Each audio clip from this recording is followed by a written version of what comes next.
All right, everyone. Good evening. Welcome to week 7 of the Civic Leadership Academy.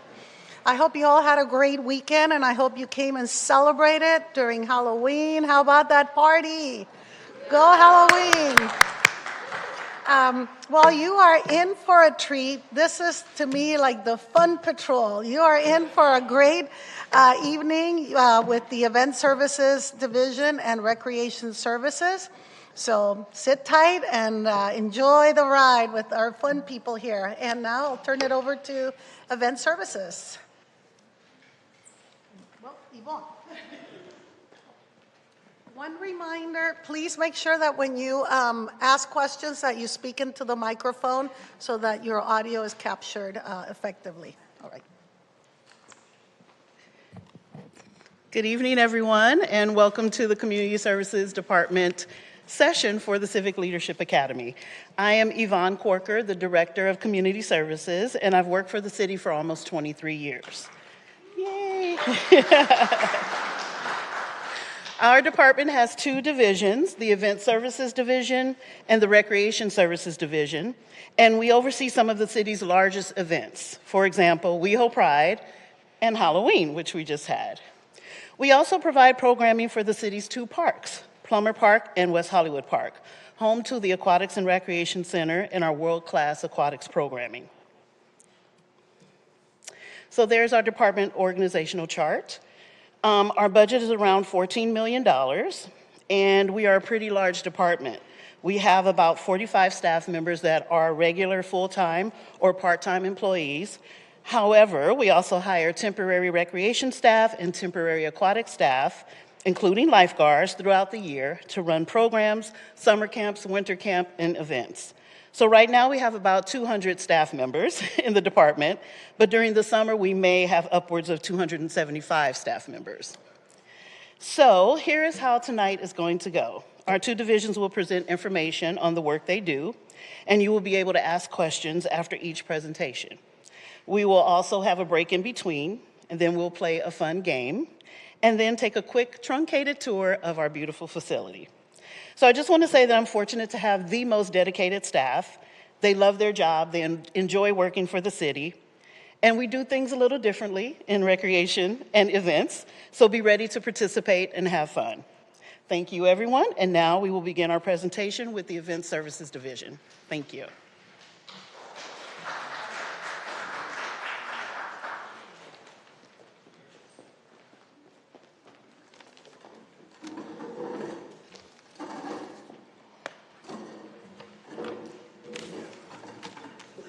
Great.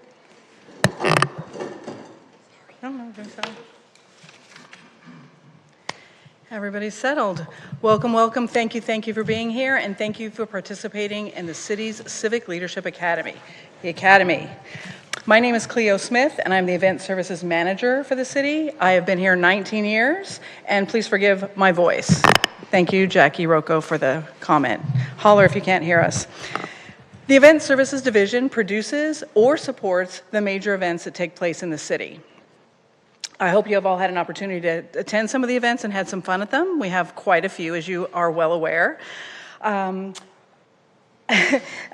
you can imagine, all the major events take months to years of logistics and coordination, and often those major events are taking place in production at the same time. So we often do multiple assignments for the coordinators, and then we have overlapping logistics happening throughout the year annually. For tonight's presentation, we're not going to be able to cover all of the things that go into those details, but what we'd like to do is an overview of the general work that entails our responsibilities for the Event Services Division. To do the presentation, apologies, I'm going to turn it over to Megan Reith, the supervisor of the Event Services Division. Megan. Thank you. Hi, everybody. Nice to see you all here this evening. As Cleo said, my name is Megan Reith. I'm the Event Services Supervisor. So as you probably know, each year West Hollywood is home to hundreds of events of varying types and sizes, from panels to parades and everything in between. And our division works on only those events in the city that are considered major events. Some major events that take place in the city your annual events. So, for example, Elton John has been having his Oscars event in West Hollywood for the last 21 years. And some events are one-offs, and they're in response to like a significant moment in the city or the region. So coming up in a couple of weeks, the city is having a grand opening event for the AIDS Monument in West Hollywood Park, and that'll be a one-off event. And in response to the World Games, the upcoming World Games, both the World Cup and the Olympics, the city is planning major events that correlate to those as well. So to start us off here, we're going to play a quick video to highlight some of the excitement of WeHo Pride, which is one of the city's largest major events, getting tens of thousands of people out into the streets. So here we go. West Hollywood, we love you, we see you, we are so excited for an amazing weekend. Happy Pride! Happy Pride! Happy Pride! Happy Pride! Pride! Pride! Pride! We go! Pride!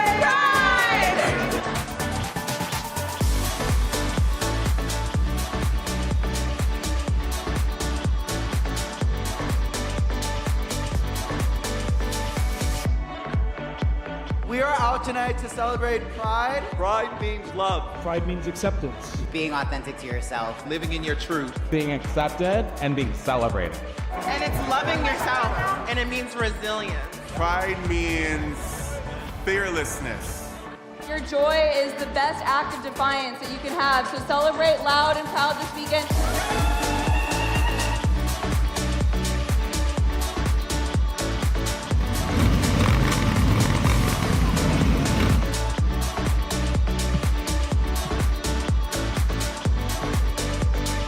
Stand with you. I am proud.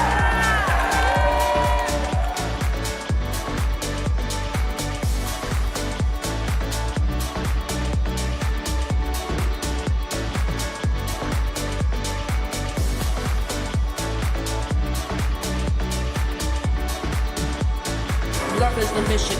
Everyone is gorgeous today. Happy Pride. How's everyone feeling?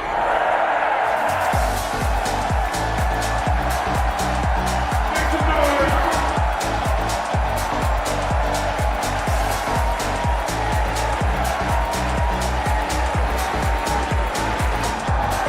so much.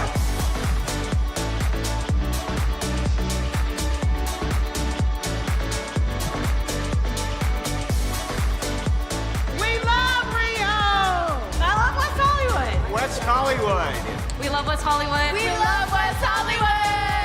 We love West Hollywood. I love West Hollywood. We love WeHo.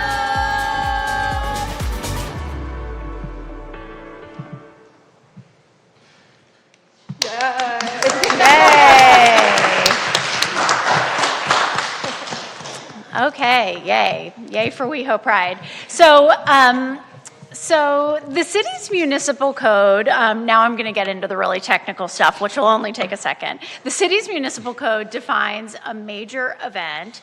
So we work on the major events. And a major event is a temporary activity that has a full street closure and or generates impacts in multiple areas of traffic, noise, or safety. And these events have citywide impacts and regional significance. So all of these events require that we coordinate across lots of different city divisions and departments. So a lot of the different divisions and departments that you've heard from in some of the other weeks of the Academy have a hand in these events as well. And there are sort of two types of events that we work on. There are the major events that are produced by the city, so that's WeHo Pride and the Halloween Carnival, Yvonne mentioned. And these are the two largest events in the city. They happen annually and they attract thousands of event goers. Since these are city events, our team plans and programs these events based on the city council's direction. And their direction considers the input of a lot of different community stakeholders, residents and businesses, and stakeholder groups, other stakeholder groups. This is our whole team here. We're a small team, and because we're a small team, in order to put on these events, the city contracts with event production firms to serve as a partner in the production process. And so every few years, city staff releases a request for proposal to solicit bids from production teams that are interested in partnering with the city to produce these events. And then in collaboration with a contracted firm, the work of our team includes everything from selecting the campaign's creative direction and marketing strategy to programming the stages and planning the street closure infrastructure, designing the participant experience, and informing and engaging stakeholders throughout the process and coordinating the work of the city's many impacted divisions.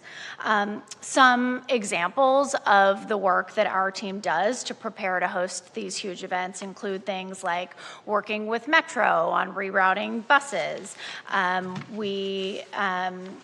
When San Vicente Boulevard is closed, we make sure that people can still drop off their ballot, for example, or return their library books, that maintenance contractors can still get to the pool.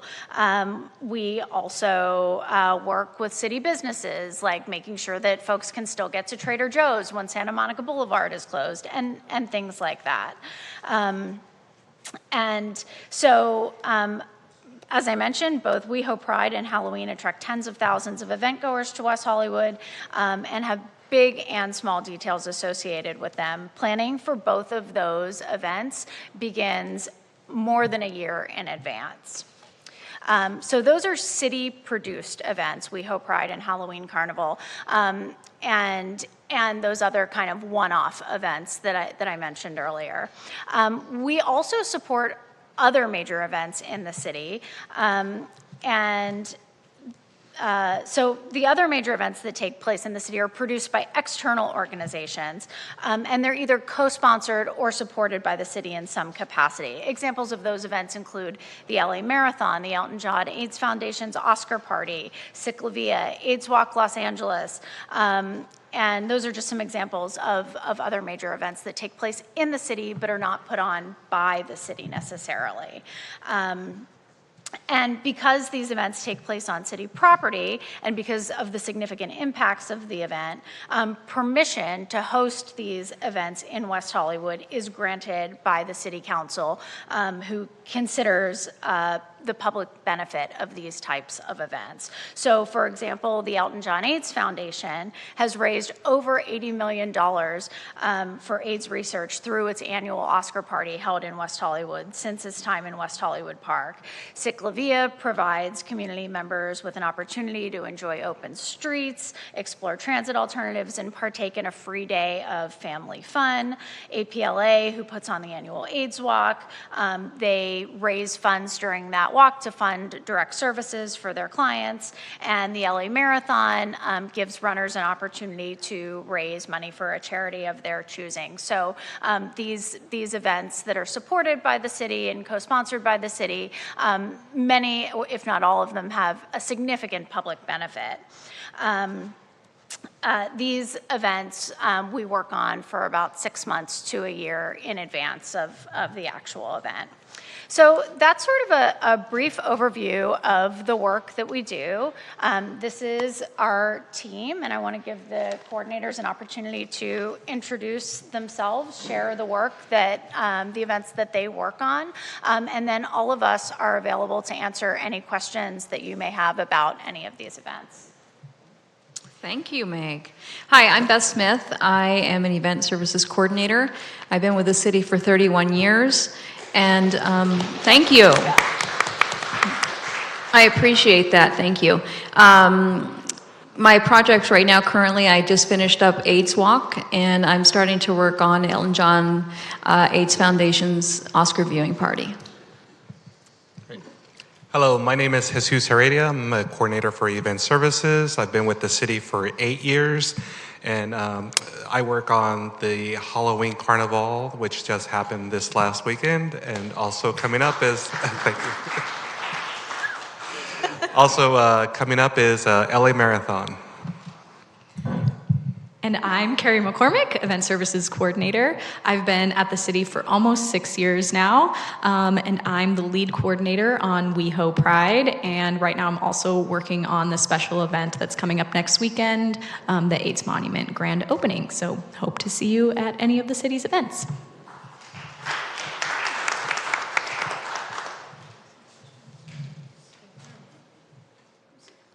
Hi. You guys do a fantastic job. Congratulations. I have a question in terms of security. And you didn't mention the use of the sheriffs. So a couple questions around that. One, these organizations that are utilizing city services and, you know, everyone has to sort of amend their ways around these events, fine. But can you address payment? Also, the security issue, I heard from some people that I was out of the country for both of these events, so I want to say that. But for the Pride, people had to go through a security check. They felt secure. Whereas for the Halloween festival, it was a free-for-all. In that way, anyone could show up, which I understand some people were nervous about because of guns, just people bringing bad stuff in. So can you address the distinction between those two kinds of security arrangements and also payment? Sure. So each major event has their, when you're speaking about payment, I imagine you're referring to those external organizations that have their events in the city. So each of them execute an agreement with the city, and the terms surrounding the sheriff's department differ from event to event. Many of them also execute a private contract with the LA County Sheriff's Department. Regarding Pride and Halloween, as you might imagine, there is a lot of public safety coordination across many different agencies that goes into planning for the safety of participants. And whether it be LA County Sheriff's Department, LA County Fire Department. When we say that we start working to plan the event years in advance, that includes planning conversations with them. And they are deeply entrenched in the planning process. Regarding an open footprint and a mag scan, which is kind of the security apparatus that you're referring to. We do have that at the entrance to West Hollywood Park for the concert portion of the event. And you're correct, it's not present at Halloween because it's an open street event. But there is lots of safety planning and coordination that happens in the lead up to those events. A couple questions. One, that you for event production. Thank you. Is there a single RFP that is awarded, or that goes out? Or is this multiple for different events, different and those RFPs encompass? Is it the program?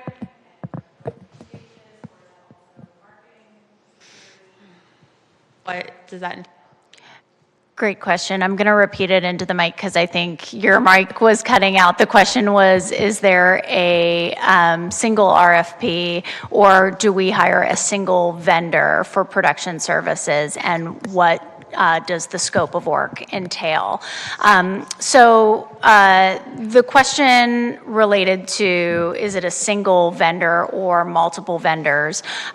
We seek to contract with a full-service event production firm and award a single contract. And the scope is quite significant, and it includes all of the things that you mentioned and more. It includes collaborating in graphic design, marketing strategy, physical production like building stages, and the entertainment components like booking artists and programming the stages. Can you share how much those contracts have recently been awarded for? I can. I don't know the exact number off the top of my head, but I can find it. I don't want to misspeak here. The WeHo Pride 2025, the total event budget was over $5 million. Not all of that went to the production firm, but production was a significant portion of it. And so is that one RFP then covering both WeHo Pride and the Halloween event, if it's one for a couple of years, or those are separate contracts. There is one RFP that goes out to produce the Halloween event and one that goes out to produce the WeHo Pride event, and each of those are multi-year contracts, but they are separate. One other quick question. For the external events, are those permits that are being granted of those different organizations, and are they paying for permits or for that access, or is there somehow flexibility from the council to say that they will allow these closures and they aren't going to associate fees by being a co-sponsor or something like that? Or is there standardization in fees and permitting? Much like the question that your cohort colleague asked about the sheriff's department contracts, it varies event to event. The city council does have the ability to waive fees through a co-sponsorship, but that is not to say that every external event gets fees waived. Some of the events that I named do pay fees, pay permit fees. It really varies event to event, and the terms are negotiated on a case-by-case basis as directed by the council. Hello, Steve here. But I love all the events that you guys do, and I would like to thank you guys for executing that and all the hard work you guys do. My question's regarding the RFP and when you guys issue the contracts. Is there something in place where you guys could audit and check out like what the company that you guys pick and choose and how they do the spending? Are there like criterias and audits to see if they're spending the money at the right places and where those funds are going? Do you mean during the course of the contract? Yes. Absolutely. The course of contract. Okay. Absolutely. And how does that usually work in terms of like making sure that they're spending the funds appropriately for the certain events? So our contracts are pretty prescriptive in terms of the financial relationship between the city and the contractor, and we have significant oversight related to the spending, and kind of in we approve the spending in advance, and then are certainly within our right to seek proof of payment if necessary or required, and audit if needed.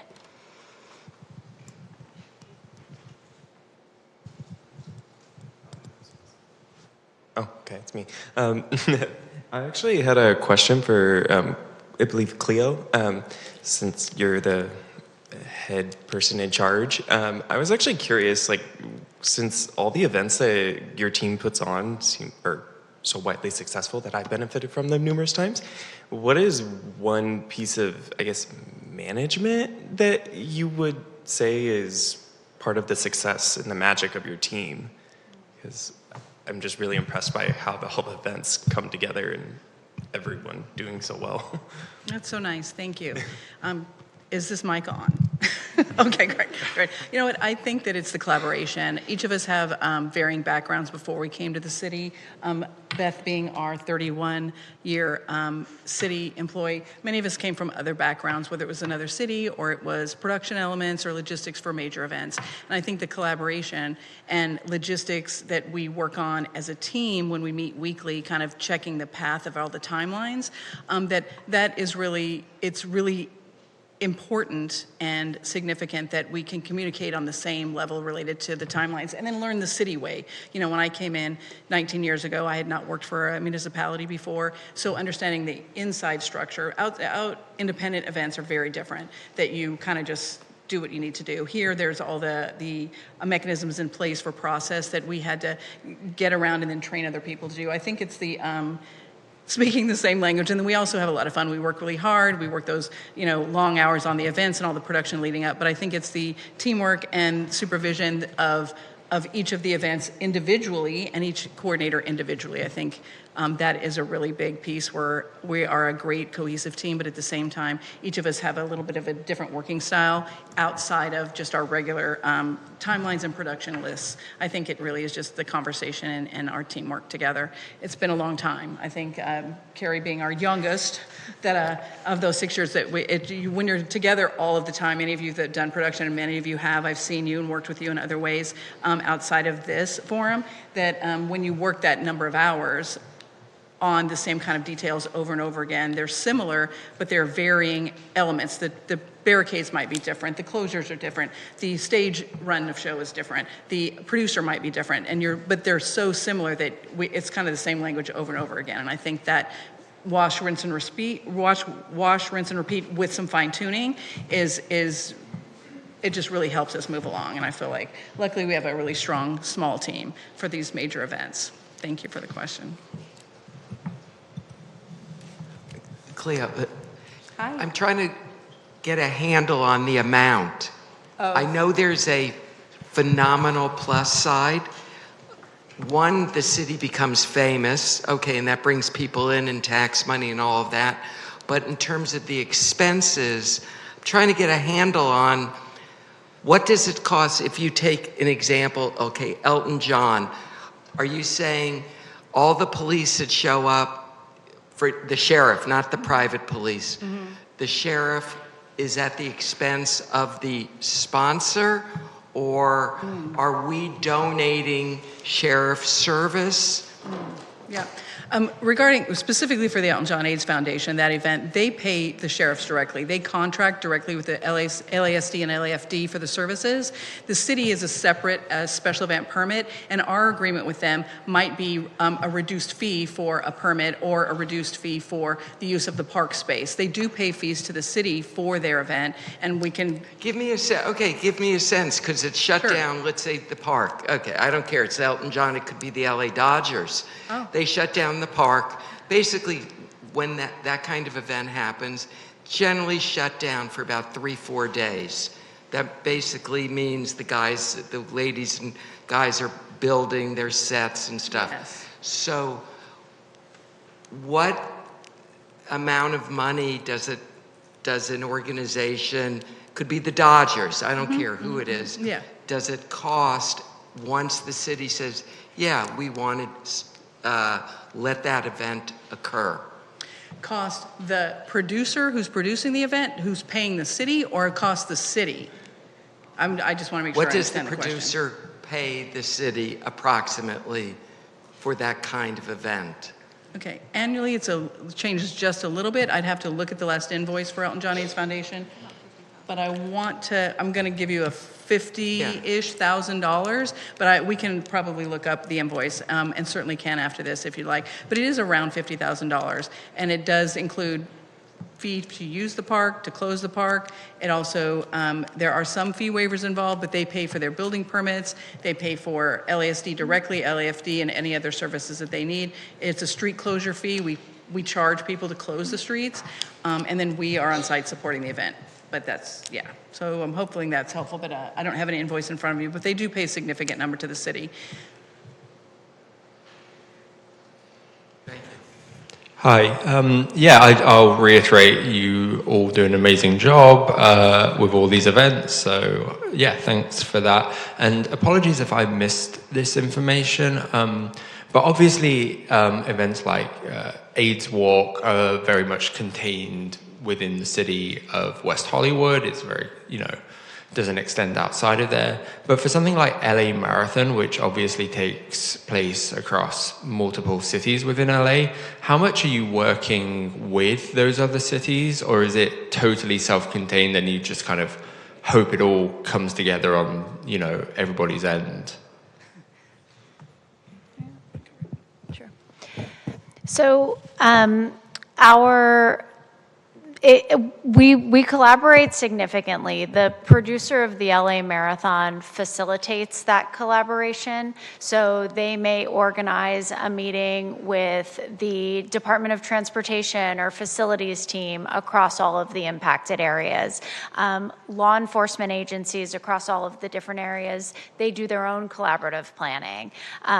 So we rely on the producer to facilitate the coordination, but we're always in touch with our neighbors. The runners go from here to Beverly Hills, so it's not uncommon that we'll get on the phone with our counterparts at Beverly Hills and make sure that we're all ready, make sure that our efforts are in line with one another, related to signage, messaging, timing, that kind of thing. So collaboration and coordination happens at a lot of different levels. We don't operate as silos. Yeah, cool. Thank you. Yeah.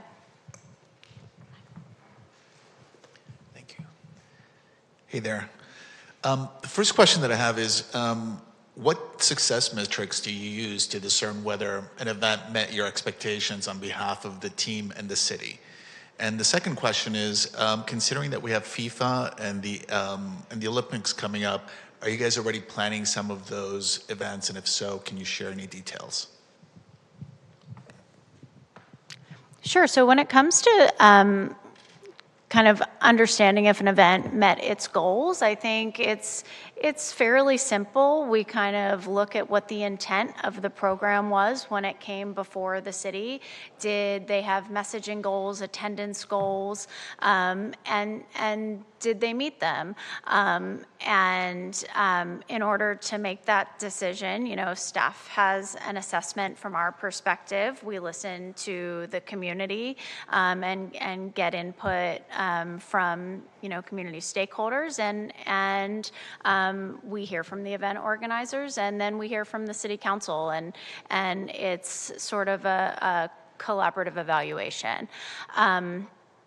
Regarding the World Games and then the upcoming Olympics, there are some plans in the works that I'm happy to share.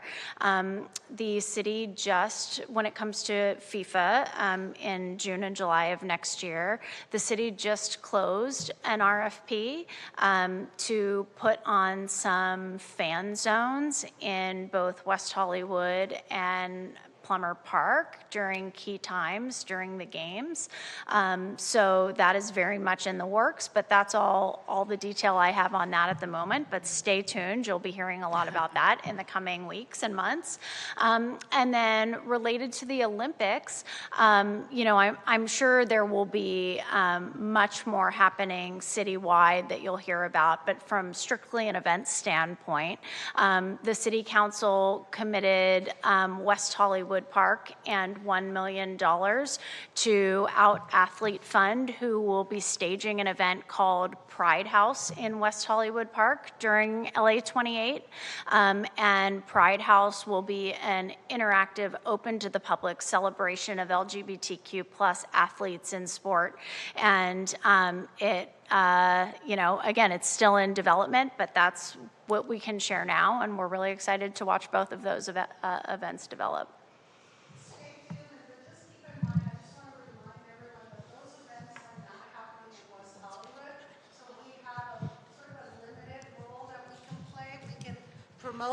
We can promote the city and invite people to come and have fun at all of our venues here, but when, the Olympics are hosted by LA and like the World Cup and, FIFA and the Super Bowl coming up, they're all being hosted outside of West Hollywood, but in close proximity, so we gain that advantage that, they can have the games over there, but they can come and party and have fun in West Hollywood.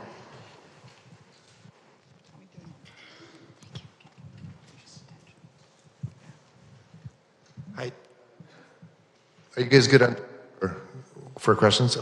Another quick question on upcoming events, whatever you can share. Does your division have anything to do with the proposed revival of the Sunset Strip Music Festival? And if so, could you share maybe a little bit about how that impacts your division? Bring back a new event like that.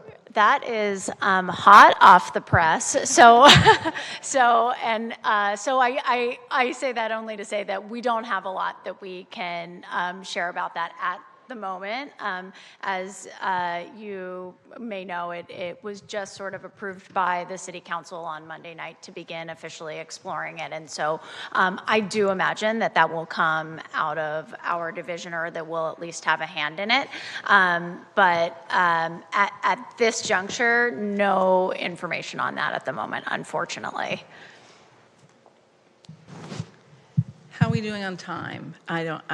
I'm happy to take more questions, and thank you guys for all your interest in the division. We're thrilled to answer your questions. It's exciting to be out front and talking to you. We're usually behind the scenes. Just want to make sure that somebody keeps us on time for so you're not here till midnight. But we want to hear everything you have to say. And I have a super quick question. Nice to see you. It's great seeing you, Cleo, and Carrie, and Meg. It's great to see you. And I just want to say, I don't get to say this enough. You do a great, great job. And I have a super quick question about Pride House, because I've been a little bit out of the loop. So that's considered, is that a co-sponsorship, or is that like totally outside organization? It's a co-sponsored event. We'll be one of many co-sponsors, I imagine. But yes, that would be a co-sponsored event. Awesome. Thank you so much. Thank you. Thank you. A quick question about WeHo Pride. I've lived in the city for 29 years, and I noticed it's falling on different dates, middle of June, first part of June. Do you guys have say in coordinating with cities about what dates Pride is going to be held in West Hollywood versus San Francisco, New York, or whatnot, or is that another committee altogether? A little bit of all of those things. So when WeHo Pride became its own event in 2022, the City Council decided that it wanted WeHo Pride to be the first weekend in June. Because we have the kind of mantra of Pride starts here. The unfortunate part of that is that sometimes the first weekend in June starts in May. But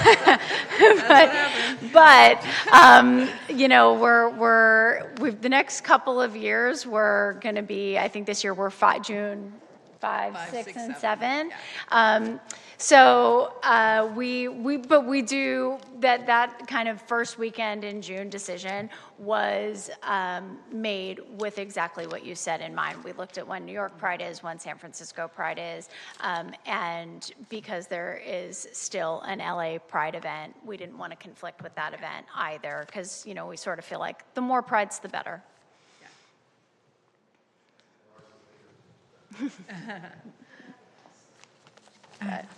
One last quick question.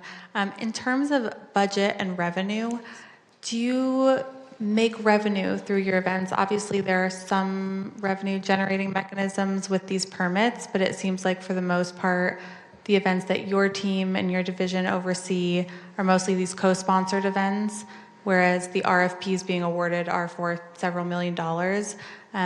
Are you generating revenue, breaking even, or is this more expenditure, which sounds really fun, but just curious about the financial aspect? The major events generate sponsorship revenue as a significant revenue source, but it is predominantly an expenditure at this juncture. And you're able to collect sponsorship revenue, or is that something through the RFP that you have revenue shares with your production partners? Or you're able to directly take sponsorship as the city? So the scope of work for the production partner does include soliciting and managing sponsorship revenue. Soliciting and managing partnerships. And so no, the city does not directly solicit or receive sponsorship funds.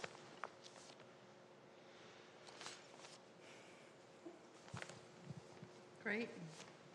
Thank you, everyone. I really appreciate it. Thanks for all the questions. Thank you, Meg. Great job. I'm going to leave this on. Thank you, thank you. I think we're going to turn it over to Stephanie Martinez in Recreation. Okay, pick it up. We have this.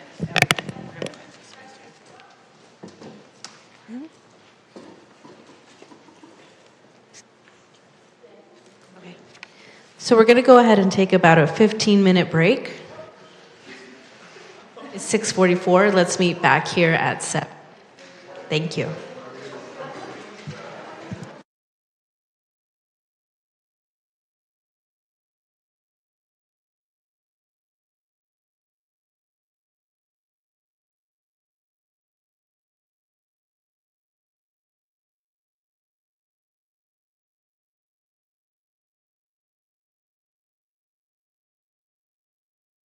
Well, hello, good evening, and thank you for joining us. My name is Stephanie Martinez, and I'm the Recreation Services Manager for the division, and I worked for the city for 14 years.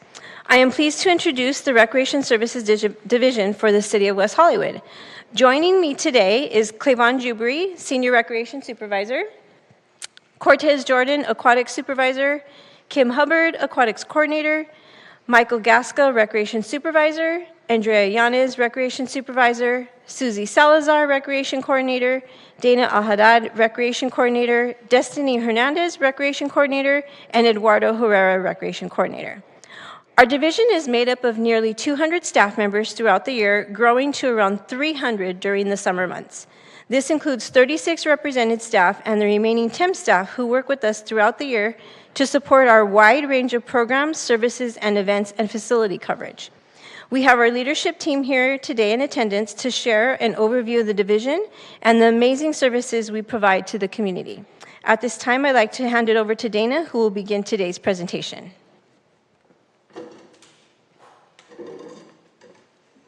Thank you, Stephanie. Hello, everyone. My name is Dana Al-Haddad. I am a recreation coordinator. I'm primarily at Plummer Park, and I've worked for the city for 7 years. As we begin to get into the Recreation Services Division, I would like to share our division goal. Our goal is to provide quality and leisure services and experiences to all residents and guests in a fun and safe environment at an affordable cost in order to strengthen our community's image and sense of place, promote health and wellness, increase cultural unity, and support economic development. And as we go through our presentation, I hope that you will see that we tie our goal into everything we do on a day-to-day basis. But first, I'm excited to share a video highlighting the Recreation Services Division, showing how our programs and facilities bring the community together and the dedication of our amazing staff that make it happen. Special thanks to our recreation leader, Zoe, for being the creative force behind it. And with that, we will begin.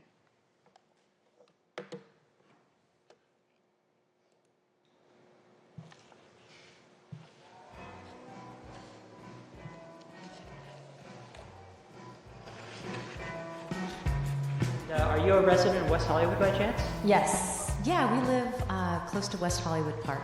I am a resident of West Hollywood. I'm actually a resident of Los Angeles. We started out somewhere else initially. We've been here now for over a year, and we're loving it. We love the West Hollywood pool and the parks, and so we were super excited we were able to get a spot and have them learn how to swim and get to know a little bit of water safety too. My friend, I was sleeping over at his house and I couldn't really do anything else, so I kind of just went with him. We all basically encouraged each other to just keep going. I've been playing this league for about 2 years. What about y'all, fellas? 2, 3 years? Yeah. This is my first season in the league, so I enjoy playing with my bros, and I like the competition, and it's a great workout. I heard about the futsal program from the Rec Reader. As a soccer fan in the city, I couldn't pass it up. I learned it from the Rec Reader probably, and then I asked the staff, and they explained it to me, and I signed my kids right away. We've been participating for about 7 months. We love the teachers. We love all the activities. Yeah, he just loves it here. Llevamos más de 2 años viniendo a estas actividades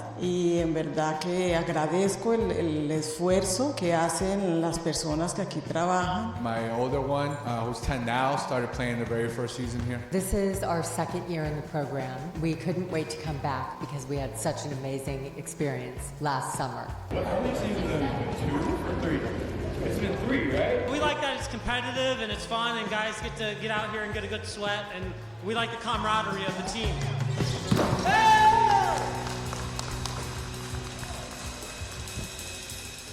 We've done leagues. We did a club team. We did another program in Sherman Oaks. This is by far the most professional and the most amazing experience we have had in basketball in this city.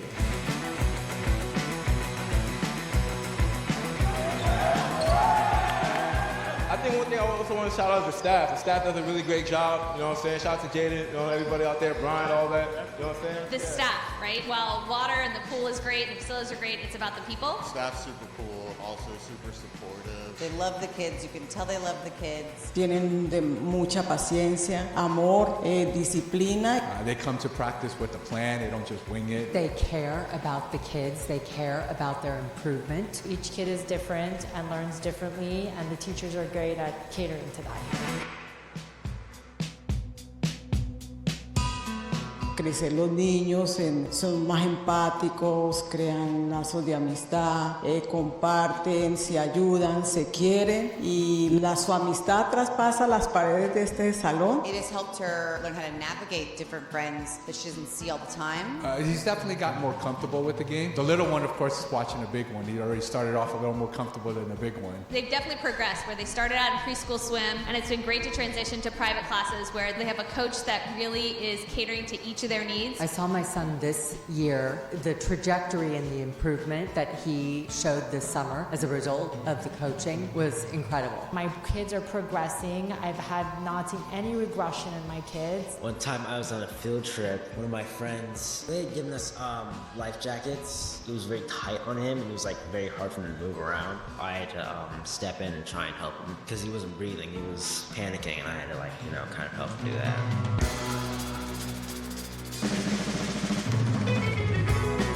If you're on the fence, come try it out, you know what I mean? Come in, try it, you have nothing to lose. Los Angeles, Beverly Hills, even like Studio City, they should try it. Keeping our kids safe, keeping our community safe, it's an incredible program and we're so grateful it's here for the community. Just a great environment for kids. Couldn't ask for more. This is the only rec league we do now. Yeah, I think if you're going to do a rec league, this is the one to do. We're signing up for the winter. I'm going to do this until he ages out. I feel like this will also help you grow as a person and you will also learn tons of stuff about saving people's lives. Mostrando sus obras de arte, sus dibujos, sus manualidades. En verdad es una labor muy linda, la labor que ustedes hacen.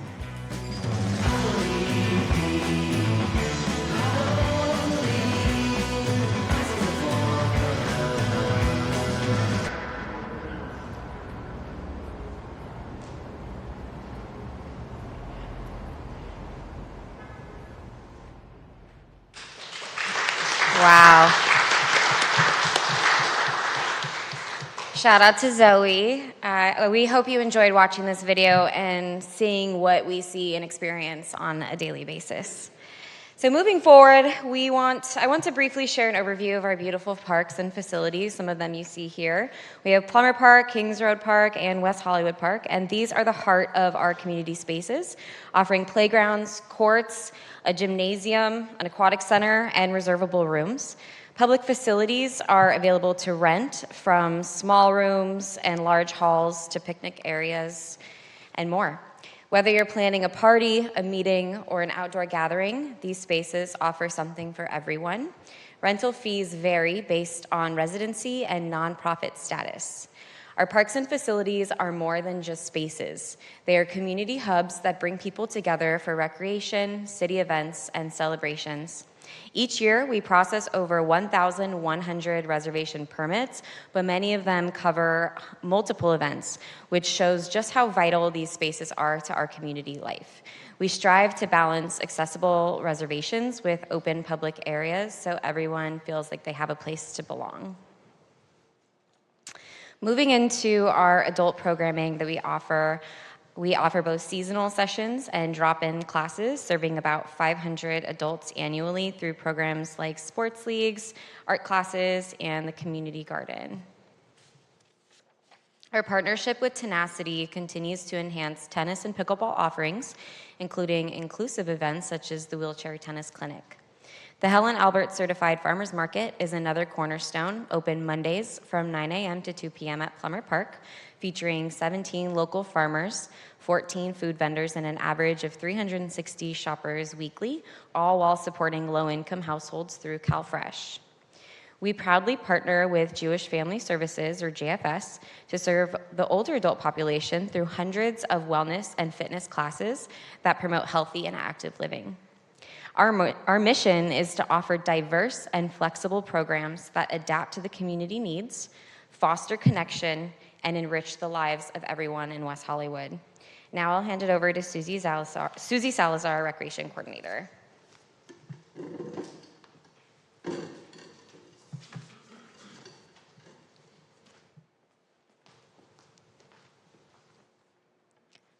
Thanks, Dana. Good evening. My name is Susie Salazar, Recreation Coordinator based at the Aquatic and Recreation Center. I've had the pleasure of working for the City of West Hollywood for 17 years. I'm here to give a brief overview of youth programs and recreation events. Our recreation programs give children and teens a place to explore their interests, make friends, and build confidence while having fun. Led by dedicated staff and instructors, programs like Art Blast, Ooey Gooey Messy Fun, Magical Movements, Tiny Tots, and Tot Time offer creative and active outlets year-round. We also host seasonal day and specialty camps, engaging more than 1,000 youth annually. At the Plummer Park Teen Center, teen volunteers play a vital role in programs and events while developing leadership skills and civic pride.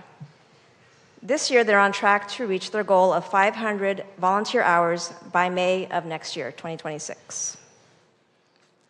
Sports continue to grow in popularity, with nearly 150 participants in our Youth Basketball League and Fundamentals of Sports classes last year. Tenacity's junior tennis program now serves players ages 3 to 18 at both Plummer and West Hollywood Parks. Community events are at the heart of what we do in recreation. Favorites like the Youth Halloween Carnival and Winter Wonderland attract up to 1,500 participants respectively. Additional gatherings include movies in the park, the Plummer Park lot sale, community garden events, and senior dances, each drawing about 50 to 300 attendees. Our pet-friendly spirit shines through events like Picasso Pets and the Halloween Costume Showcase, which bring together hundreds of animal lovers for a day of fun. Tenacity also hosts themed tennis and pickleball events throughout the year, including the Halloween and Thanksgiving bashes, fostering an active, welcoming sports community. One of our most meaningful events, the Veterans Day ceremony at Saul Garriello Veterans Memorial Park, honors local veterans and their service. And this year, the Veterans Day ceremony is held annually on November 11th. So we hope to see you there. From family festivals to reflective community moments, our programs and events celebrate connection, inclusion, and pride in our city. We look forward to seeing you at the parks and pools soon. I will pass it along now to Aquatics Coordinator Kimberly Hubbard.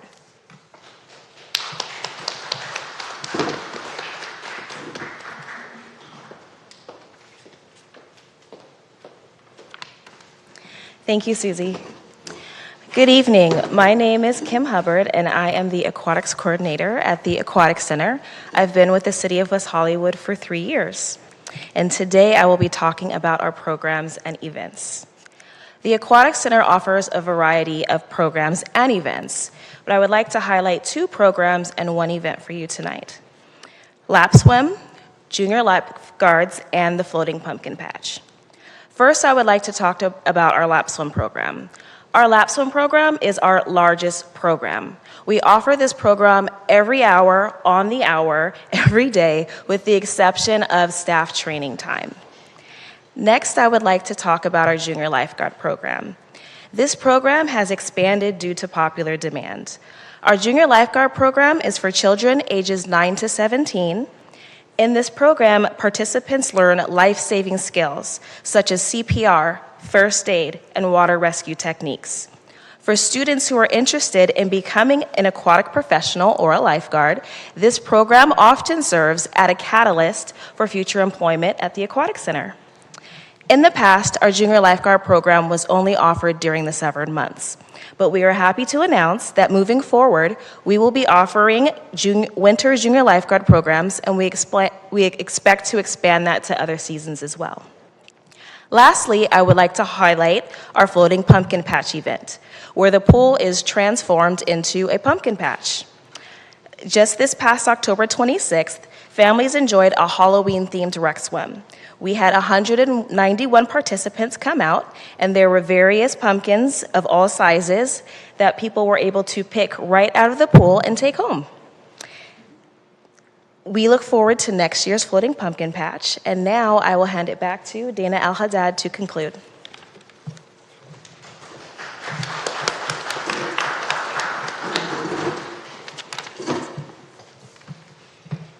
I'm back. Hello again. So some of you may have seen the new rec reader that was delivered to homes and delivered to park sites this week.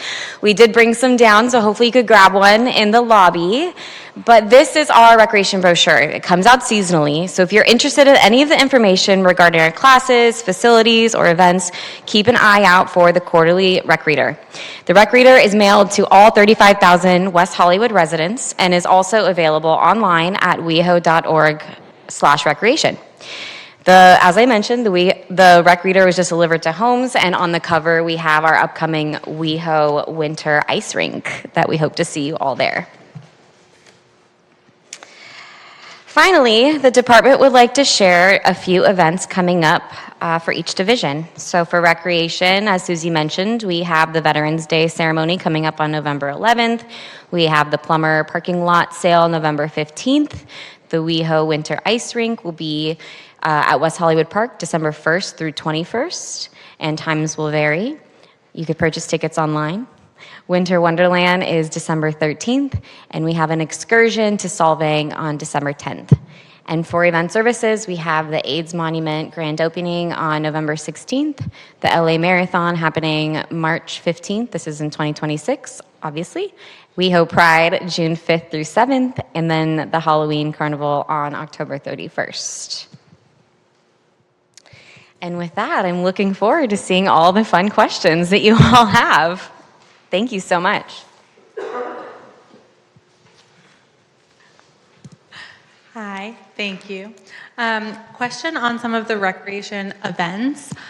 For things that are free for residents or free for anyone really, I'm curious if you also go through an RFP process for things like that, like movies in the park, or if you own that equipment, if you have to go through licensing and things like that, if you guys are actually producing things yourselves, or if you're working with outside partners.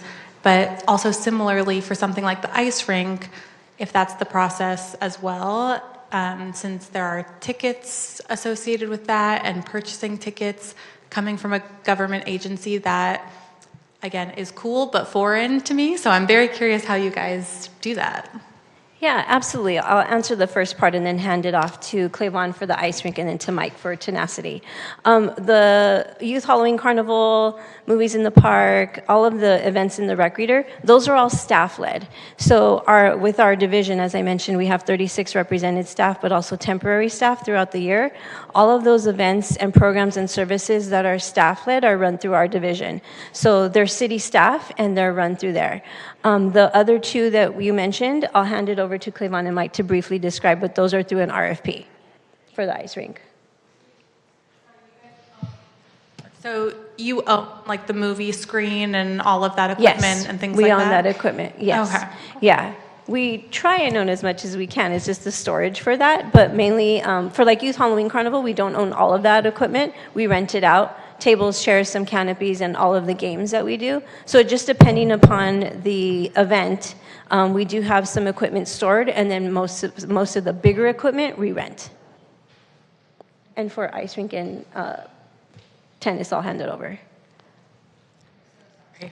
But I'm so curious, how do you have to? No, those are purchases through our budget. So in our line item, in our budget allocation for the division is then separated by event, and then the staff leading that event know, okay, I'm allocated $15,000 for my event this year. This is what they have to do as far as giveaways, rentals, anything, if they want to do a camera or a photo shoot or something like that, it all needs to fall within their budget. So our budget overall is almost $8 million. So in the division itself, all of the events are broken down and then they're allocated a certain amount for the year. And then it's split up between all of the staff here that you see leading the different committees. And that's for aquatics and parks as well. Mm-hmm. And then for the RFP for the ice rink, it's very similar to event services process where we send out an RFP and we receive proposals and review those proposals. And then we select a vendor, and then we manage the contract very similar to the way they do it, manage their funds, how it's being used, where's the money going, and making sure they're, executing the agreement. And then lastly, for our tennis contractor and pickleball contractor, it's the same thing. We will go through a rigorous RFP process to ensure that we have the right contractor in place to provide those services. So similar to what everyone's mentioned here. So speaking of the contractor, so the contractor who runs the courts, that is called the name? Tenacity. What is it? Tenacity. Okay, so my compliments. They are really, really good. And they take care of the courts. Been at both places. And West Hollywood is unique in that to make reservations, you just go online. So there really isn't this competitive, like it's my court, your court, get off the court kind of thing. It's much more peaceful than you'll find in Santa Monica or in Westwood. So they're a good company. And also they'll give discounts to West Hollywood residents to play. Yeah. Yes. You just made our night. Thank you. Mike, overseeing that contract and the RFP process, worked very diligently with council when that went to get approved to implement those discounts for residents and also older adults. So our staff worked very hard with the contractor to come to terms with their agreement with the support of council.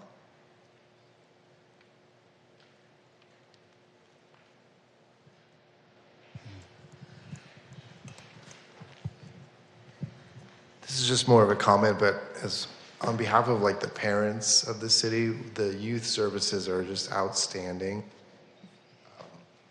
I've been able to consume the services through the Tiny Tots program, which I don't think people realize, but maybe that could be my question to talk a little bit for people who are watching and might want to know the real little ones, how you guys service them through. And does that involve the preschool at Plummer Park and the Tiny Tots program? I know they're separate, but just to let young parents know in the city all the great services that you guys do for all ages, but especially the really young ones. Yeah, I will quickly answer that, and then I'll hand it over to Susie and to Dana, who oversee both parts of that, so on the east side and the west side. So obviously with the new building, we expanded the programming and started the Tiny Tot program, but we did see a need because our classes fill up within minutes that once they're released. So then we started and saw the need, and our staff were able to expand from that because they lead the programs. And now we have magical movements at Plummer Park. So I'll hand it over to Susie to talk about Tiny Tots, and then Dana to talk about magical movements. Yes, thank you.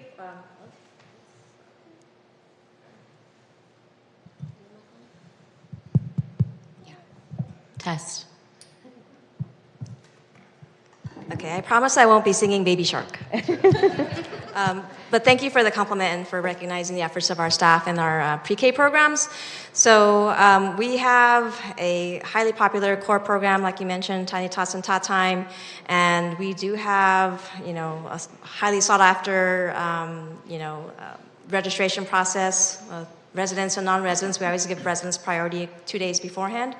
And we do have full classes with waitlists. But in regards to the separation between that and the Plummer Park Preschool, that is through Pathways, and they are through the Social Services Division, so they're supported on a contract through them. So I know they have like a separate process. Where they are a child care center, whereas at the Aquatic and Recreation Center for the Tot Room, we're not a licensed child care center. We have a pretty beautiful center that the city built, and so that's a little bit of the separation or difference between those two. Thanks, Susie. And I'll talk a little bit about Magical Movements, which is the top program that we have at Plummer Park. Maybe about 2 years ago now, the top program at West Hollywood Park in the Arc was just popping. I mean, they were bursting at the seams with their wait list. And we had an old computer lab at Plummer Park inside the community center, and the computers were just not being used. The room just was full of computers and desks, and the team was like, what can we do with this room? And we transformed it into a Tiny Tots room.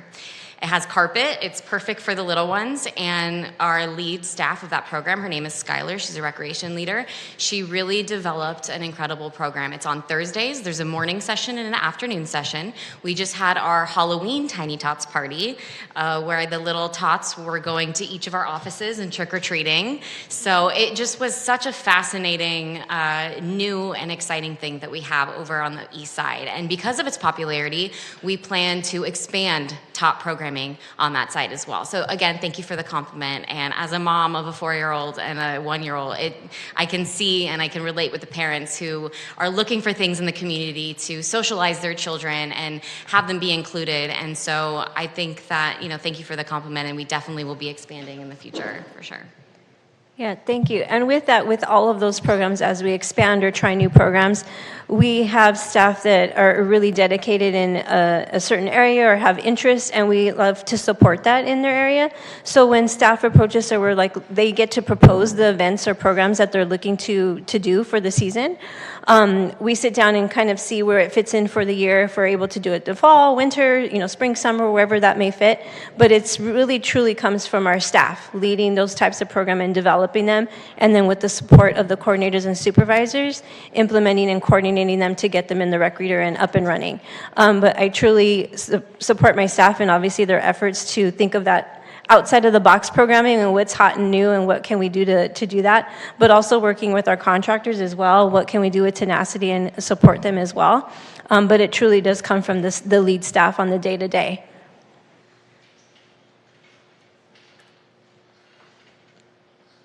Any other questions? Thanks. Are the programs strictly for West Hollywood residents, or is it open to people outside of West Hollywood, or is it kind of like a case-by-case basis? The recreation programs as a whole? Yes. Yeah, so I'll hand that over to Dana, who oversees our rec readers, so she can explain our registration process.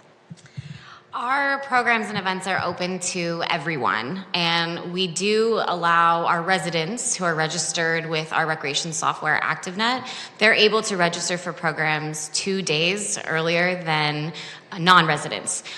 This winter registration is a little off because typically we would have registration on Veterans Day, which would be the 11th, so we had to push it back to the 12th. So this season in particular, there's only 1 day difference, but moving forward and for spring and moving forward, it would be a 2-day difference. So that's how we allow our residents to have priority registration over non-residents is they could register 2 days early. But to answer your question, all programs are open to everyone. Cool, thank you. Yeah.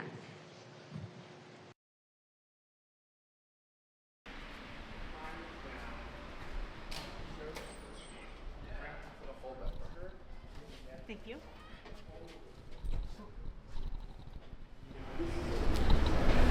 So, I don't know how many of you guys are familiar with the pool, but this is actually the easiest way to access it.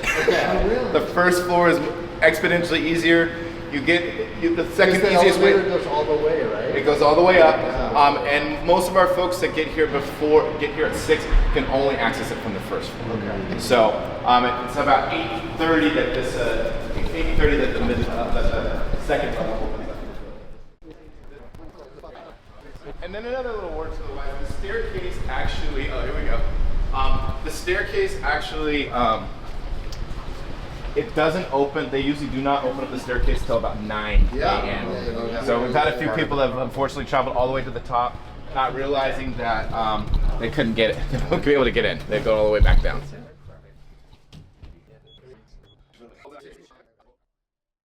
We also don't open the gate. We don't open the gate if it rains. So we consider this part of the aquatic center as well. This is our respite deck. Our pool does not have a lot of deck space, so there's not a lot of places for people to kind of do the lounge thing with our pool. So if somebody wants to come and hang out in a swimsuit and eat some food or something like that, this is where we encourage them to do it. Obviously, folks in the park can also access this space, but it's a really beautiful space. And it's pretty much open from about 9 a.m. till about 7:30. Yes. So we have an open Wi-Fi space. Right down the park.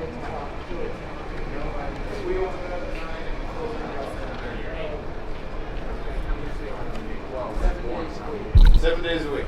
All right, I'm going to go ahead and take you guys in the main entrance of the pool, just so you guys know.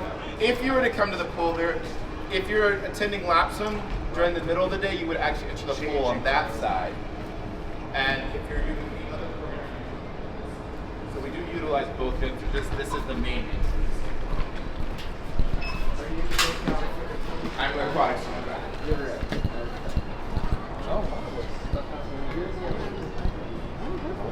I mean, actually, it's not. It's kind of loaded. Okay, so as you can see, we have our recreation pool, which is designed for obviously swimming lessons, water fitness, which is what they're doing right now. We do some recreation swims also in there. And then we have our big pool, which is our competition pool. Our recreation pool is 25 yards by about 15 yards. Our competition pool is 25 yards by 25 meters. About 5 lanes here, 10 lanes in the other.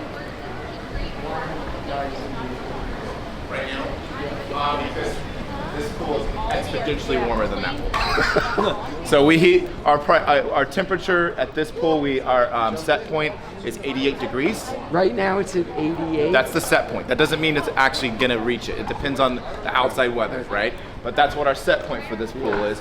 Our other pool, the set point is 83 degrees. So that's 5-degree difference. But that's the difference in the program. If you want to do it next time, I'd recommend bringing goggles. That way you can swim a little bit harder. Why isn't it being used right now? It's not being used right now because typically on Wednesday we do light programming.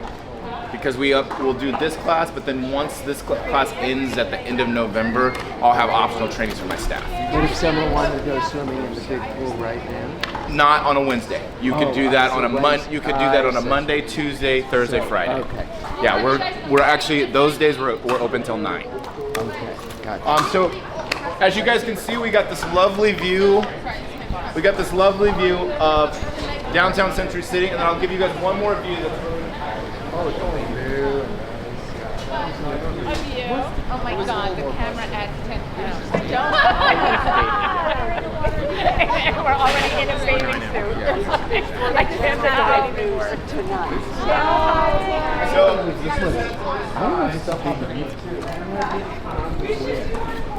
I know. It's not that late though. It's just like a very, very good view of downtown LA. Oh wow. So yeah, it's kind of panoramic views up here. I'll let you go. I'm gonna let her through so she can get that view. Thank you. So yeah, it's interesting because this is one of the highest buildings in this area. Obviously, nothing compared to the PDC, but you really have a straight view of all of these spaces. We're 5 stories. We're at 5 stories. We have, as you can see, we have our single-use change rooms that are here, and then locker rooms that are our common locker rooms. Like for everyone, you would go down the stairs. So that's really much all I got for you guys. But please come and feel free to come visit us. We are open 7 days a week. Typically, our schedule Monday, Tuesday, Thursday, Friday is from 6 a.m. till 9 p.m. this time of year. Wednesdays we're open from 6 a.m. to about 7:30 p.m. And then Saturdays and Sundays 7 a.m. to 5:30 p.m. this time of year. It will be changing probably at the beginning of December. What's your busiest period? My busiest period is between the second week of June through the first week of August. 8 weeks of summer. And just fun statistical fact, we didn't throw too much in you guys, but